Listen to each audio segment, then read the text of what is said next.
Mums ir paveicies, ka mūsu laikmetā daudzas slimības var pārbaudīt, sākot no acīm un beidzot ar kaut kādām māsīs šūnu slimībām.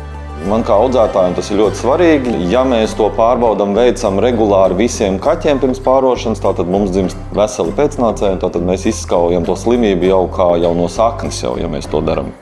To visu var pārbaudīt, var uzreiz pārbaudīt vecākus, un šobrīd arī sludinājumos, kad mēs meklējam kucēnu, uzreiz viss ir uzrakstīts. Ir māte, viņas ģenētiskie testi, ir tēvs, viņa ģenētiskie testi, un tu uzreiz vari redzēt, kas tam sunim būs. Respektīvi, jau tikai plānojot, meklējot kucēnu, es jau varu paredzēt, kāds viņš būs, ka viņam viss būs kārtībā ar veselību.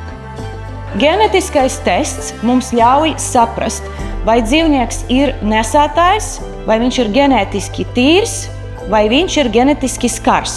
DNS tests ļoti svarīgs, jo, ja sunītis ir, pieņemsim, nesējis tai slimībai, un viņu izmantot vaislēs darbā kopā ar kūci, kuri arī nesējis, tad mēs varam dabūt slimus kucēnus.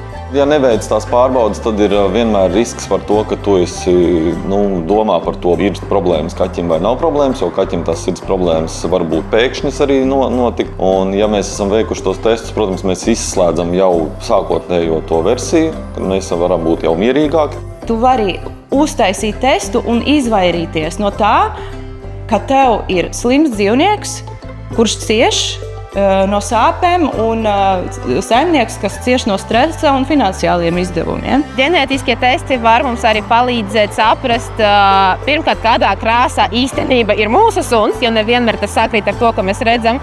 Otrkārt, paredzēt pēcnācējus, kādi viņi būs.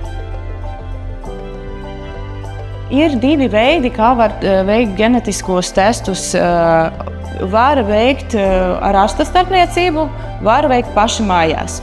Atšķirība būs tāda, kad dzīvnieks atnāk pie ārsta, ārsts apstiprina dzīvnieka identitāti un apzīmogo. Un apstiprina arī ar savu parakstu. Līdz ar to rezultāti, kuru saņems saimnieks, viņi būs 100% ticami, un tā ir tā atšķirība. Es elektroniski pasūtīju testu, man atnāca aploksne, kur ir jau speciāli kociņi ielikti. To testu ļoti viegli taisīt.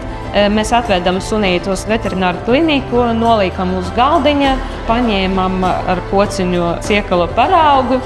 Tos kociņus ielikam aploksnē un tālāk mēs sūtīsim uz laboratoriju.